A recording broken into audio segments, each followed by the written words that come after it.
So yung dalawa, you're both family men na, di ba? Marry, good children. Ilan na anak mo, Chad? Dalawa. Ikaw, Richard? Babae isa. Isa. Babae. Kumusta ang buhay ngayon? Oo naman. Buhay, Mas maganda. pamilya, buhay. Maganda. Mas masarap. Mas masaya. Diba? Hindi mo namimiss? Like sabihin, hindi nyo namimiss ang ginagawa nyo yung, like, hindi lang GMA Super Show. Because you sing, apart from GMA Super Show, meron kayong parehong singing career. Don't you miss your singing career? Well, Chad is still Ako- singing. But you're namimiss hardly ko yung singing. everyday na nagpe-perform. Pero, actually, active ako sa ngayon eh. Hindi Alam lang ko may masyado. bago kang video, di ba? You have a video. Yun nga, yun yung Sa- sinasabi ko sa- kanina, Show Me The Way. Ang ganda nung song na yun. Oo. Sobrang Sa ganda ng part song. ng album. Akala ni Richard makakalusot siya. Oo So, nga eh. alam ko, ano yung uso-uso niyang kanta nung paminsan-minsan. Paminsan. Sige nga, akala mo makakalusot ka, hindi ka na makakalusot. Kumanta ka habang Talagang pinuna ka lang eh. Sige, kumanta ka habang ano.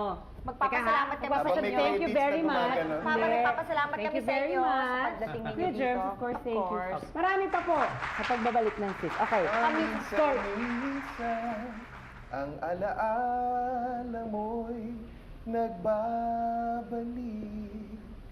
At aaminin ko, hanggang ngayon, ika'y Richard will soon release a full gospel album ngayong October. At si Chad naman busy sa mga sumusunod. September 27, Anti-Piracy Concert. Thank you for the music at the Philippine Plaza. And on October 2, with Ryan Cayabyab and friends, Retro at Rockwell. Even after Super Show, Super ka. Ang sarap. Nostalgic. Nostalgic kasi lalo na I'm sure for Kuya Germs dahil ito yung mga nakasama niya, mga inalagaan niya. Diba yung nag-uumpisa sila sa career nila hanggang sa mag-end yung show. Siguro sad no, pag naghiwa-hiwalay kayo. Oh, I'm sure alam mo na yung feeling, hindi pa natatapos ang show.